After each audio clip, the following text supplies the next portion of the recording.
Makadunyiswe uJesu Kristu.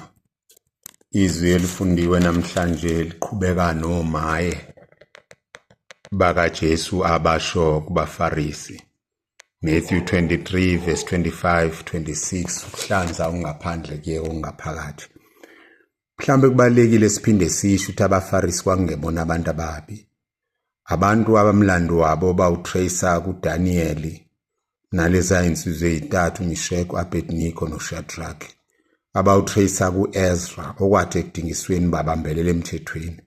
Abawutracer kuMakhabi ababa nentshisekelo yokugcina komthetho kaNkulunkulu. Nabo abaFarisi babegcina umthetho kaNkulunkulu ngokupheleleyo. Negama elithi Farisi, Pharisein lisho ukuthi abazehlukanisele. Babe umhlangano thizeni owawuqonde ukuzama ukugcina umthetho kaNkulunkulu. Kubona ke kwase kuphuma ababhali abantu ababewutadisha umthetho. So laba babengekho busy emsenzini yansuku zonke bewutadisha batshene laba abanye uzugcine kahle. So it was a good thing. Kodwa iphutha laqala ukwenzeka uma ngokwenza kwabo kanjalo bezibona bengcono kunabanye. Siyakubona kuyenzeka lokho namanje abantu bemhlangano bezibona ukuthi bangcono, abantu abakholwayo bezibona bangcono kunabangakholwa, abantu bebandla elithile bezibona bangcono kunabanye. Iyona mistake yabo ke leyo. And imistake yabo enye sibili ekhulunywa ngayo la ukuthi they were worried about the outward, sibonakala kanjani, perception, not reality nengaphakathi. Nathi abaningi bethu sinaka lokho ukuthi sibonakala kanjani ngaphandle, kodwa singanakile kakhulu ukuthi ingaphakathi lethu ligcwele ntoni. Sengathi uNkulunkulu angasibusisa ke bafethu siqaphele kakhulu ukuthi singaweli, singathi siqala into enhle sigcine sesiwele egebeni elawelwa ayibona abaFarisi. By the way, ngizokweqa 2 minutes kancane.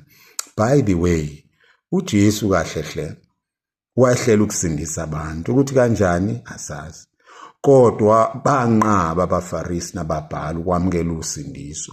Base beqala itulo lokumbulala elaphumelela ngokwezwe. Kanti uNkulunkulu ngaloko kumbulala kwabo ikona azosindisa ngakho.